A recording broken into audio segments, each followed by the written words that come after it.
Hello. तुम्ही फ्लॅटचं position घ्यायची घाई चालली असेल काही लोकांची. नवीन फ्लॅट मिळतोय, चला आपण फ्लॅटमध्ये जायचं, नवीन आपल्या घरात राहायला जायचं. तर थांबा, थोडा विचार करा. फ्लॅटचं पोझिशन घेताना तुम्ही एरिया कॅल्क्युलेट केलाय का? नाही केला तर कॅल्क्युलेट करून घ्या. फ्लॅटचं पोझिशन घेताना तुम्ही बिल्डरकडून एरिया कॅल्क्युलेट करून घ्या. जो त्यांनी सांगितला आहे तो एरिया बरोबर बसतोय का? त्याची कॅट ड्रॉइंग्स मिळाले तर अतिउत्तम. कॅट ड्रॉइंग्स मिळाले तर तुम्हाला कॅल्क्युलेट करायला खूप इझी जातं.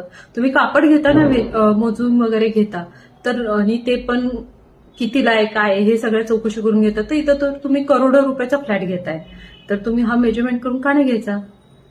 सो ही टिप तुम्हाला कशी वाटली तर हे मला नक्कीच कळवा.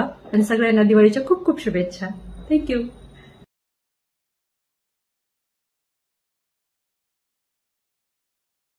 हॅलो. तुम्ही फ्लॅटचं पोझिशन घ्यायची घाई चालली असेल काही लोकांची. नवीन फ्लॅट मिळतोय, चला आपण फ्लॅटमध्ये जायचं, नवीन आपल्या घरात राहायला जायचं. तर थांबा, थोडा विचार करा. फ्लॅटचं पोझिशन घेताना तुम्ही एरिया कॅल्क्युलेट केलाय का? नाही केला तर कॅल्क्युलेट करून घ्या. फ्लॅटचं पोझिशन घेताना तुम्ही बिल्डरकडून एरिया कॅल्क्युलेट करून घ्या. जो त्यांनी सांगितला आहे तो एरिया बरोबर बसतोय का? त्याची कॅट ड्रॉइंग्स मिळाले तर अतिउत्तम. कॅट ड्रॉइंग्स मिळाले तर तुम्हाला कॅल्क्युलेट करायला खूप इझी जातं.